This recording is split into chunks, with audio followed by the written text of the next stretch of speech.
मुंबईच्या पावसाची गंमत न्यारीच.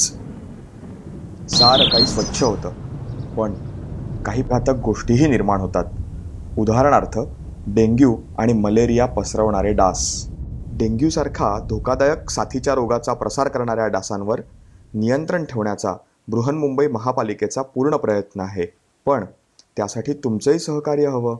डेंग्यू किंवा मलेरियाचे डास स्थिर पाण्यात काठावर अंडी घालतात.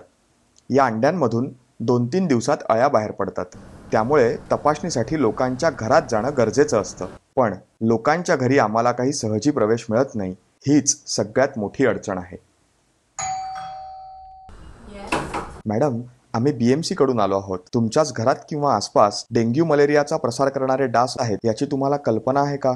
घरातील या कुंड्यांमध्ये पाणी गोळा होतं. कुंड्यांमध्ये साचलेलं हे पाणी दर 4थ्या दिवशी ओतून टाकायला हवं. फक्त एवढंच नव्हे, तर ते भांडं एका कोरड्या फडक्याने आतून बाहेरून पुसून स्वच्छ आणि कोरडं करायला हवं. आपल्या राहत्या सोसायटीतही डासांची पैदास होऊ शकेल अशा अनेक जागा असतात. उदाहरणार्थ इमारतीची गच्ची, गच्चीत ठेवलेलं निरुपयोगी सामान, रिकाम्या कचरापेट्या, बागेतील कुंड्या, एसीतून गळणारं पाणी, लिफ्टमधील खाचा, कारंजी वगैरे.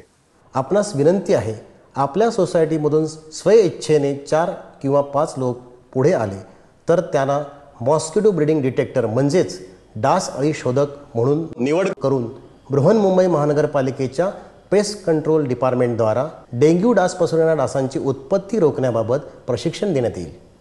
लक्षात ठेवा, दर 4थ्या दिवशी कराल स्वच्छता तरच डेंग्यूपासून मिळेल मुक्तता. चला सगळे एकत्र येऊ आणि मुंबई डेंग्यू मुक्त करू. आपल्याच सेवेत बृहन्मुंबई महापालिका. जनहितार्थ सादर.